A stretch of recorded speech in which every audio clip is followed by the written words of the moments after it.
What if someone you loved vanished into thin air, leaving behind nothing but a crashed car on a lonely winter road? No footprints, no phone calls, no trace. Just silence.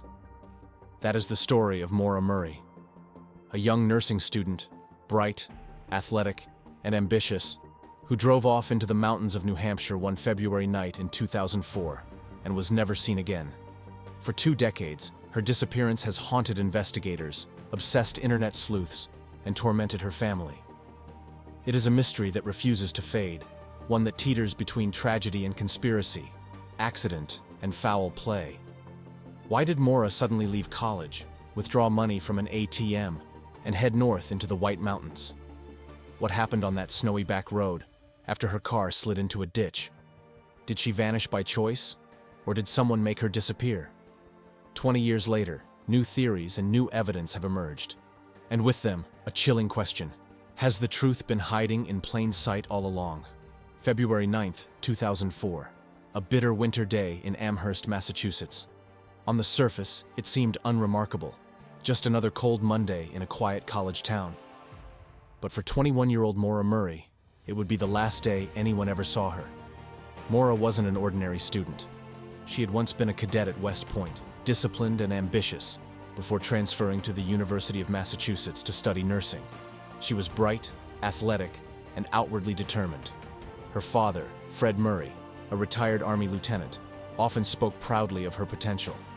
Yet behind the achievements and her promising future, shadows lingered.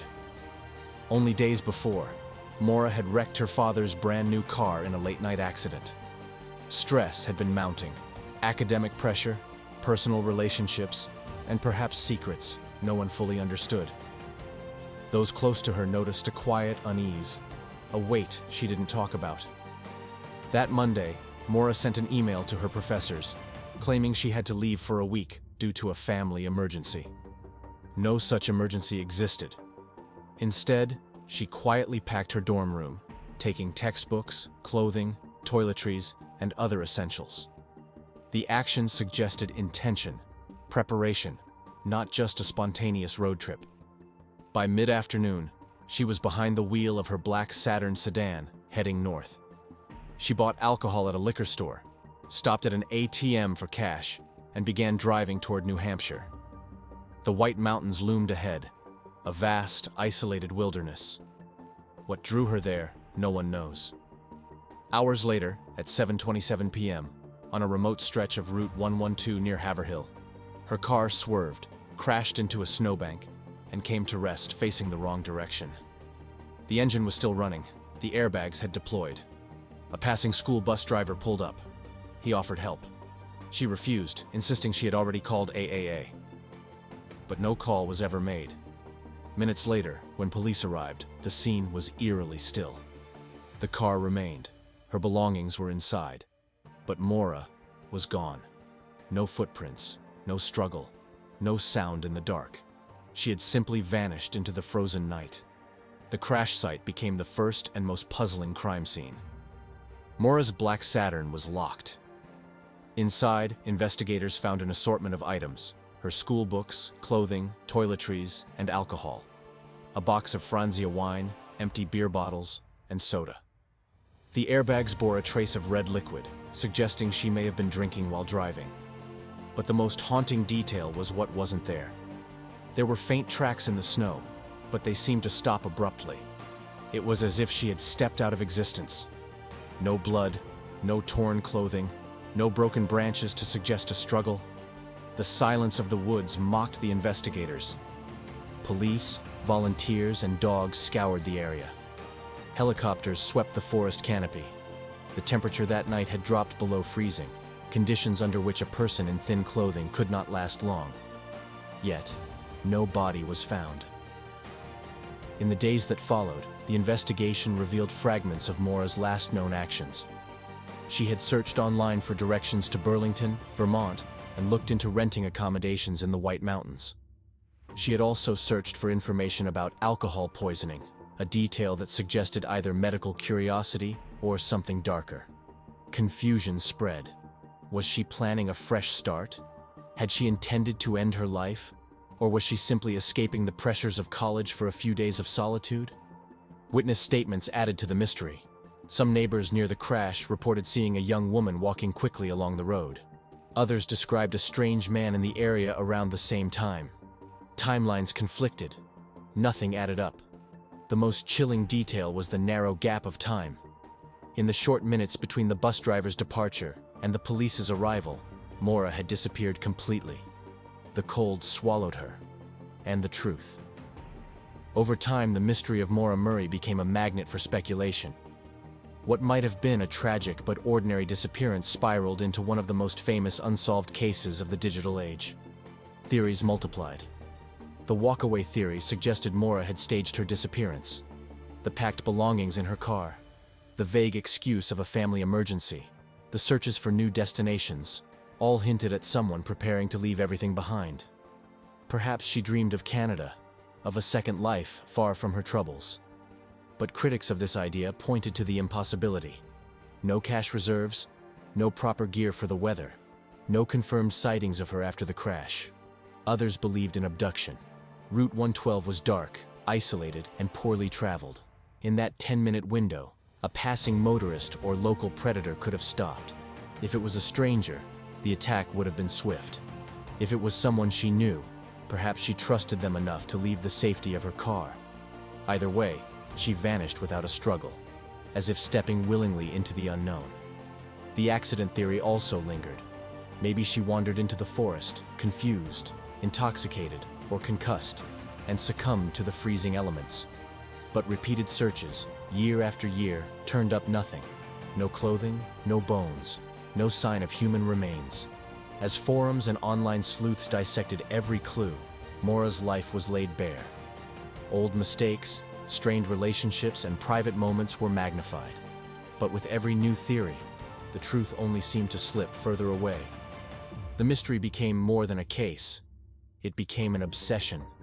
For Maura's family, her disappearance was not an intellectual puzzle. It was a wound that never healed. Fred Murray, her father, became the face of the search. He argued with police, accused them of negligence, and demanded transparency. In his eyes, crucial evidence had been ignored or mishandled in those first 48 hours. The family lived with two kinds of pain: the ache of loss and the cruelty of suspicion. Online forums, while bringing attention to Maura's case, also turned vicious. Strangers dissected her private life, judged her character, and spread rumors. Some even went so far as to accuse family members of involvement. To lose a daughter was unbearable. To be vilified in her absence, unforgivable. Yet through all of this, the family's devotion never faltered. Every anniversary, every media opportunity, every new lead, Fred and those closest to Maura were there, reminding the world that she was not just a headline, not just a mystery, but a daughter, a sister, a young woman who deserved to be found. Nearly 2 decades have passed since that night, and yet the silence remains. But time has not stopped the search. In 2019, new forensic methods drew fresh attention to the case. Ground-penetrating radar conducted near a home close to the crash site indicated soil disturbances. Hope flared. Was this the breakthrough at last? Excavation revealed nothing conclusive, but suspicion lingered.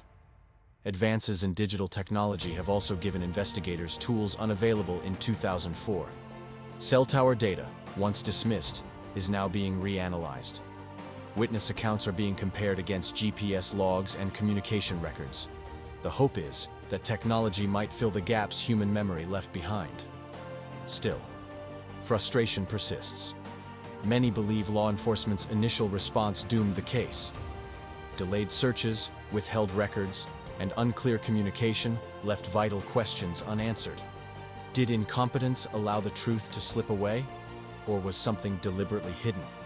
The case has since been compared to other disappearances of young women in rural America, where isolation and limited resources left families without answers. Was Maura another tragic victim of such circumstances? Or did her story conceal choices no one could have imagined? In the end, the disappearance of Maura Murray stands as one of America's most haunting unsolved mysteries. Not because of the evidence we have, but because of the evidence we don't. Every theory remains plausible. Every possibility, however unlikely, still lives. The lack of closure has become the defining feature of her case. Her family clings to hope that someone, somewhere, knows more than they've said. That silence, after 20 years, may finally break. Perhaps technology will uncover what human eyes missed. Perhaps a witness will step forward with the missing piece. But there is a darker possibility. That Maura's secret, whatever drove her onto Route 112 that night, died with her in the snow. That the cold which swallowed her footsteps swallowed the truth forever. And so, the question lingers, heavy as ever. What really happened to Maura Murray? The disappearance of Maura Murray is more than a mystery. It is a mirror of human fear and fascination. It reminds us how fragile life can be, how a single decision can fracture into infinite possibilities, and how silence can echo louder than words. 20 years later, we are still asking the same questions. Did Maura run away from her old life?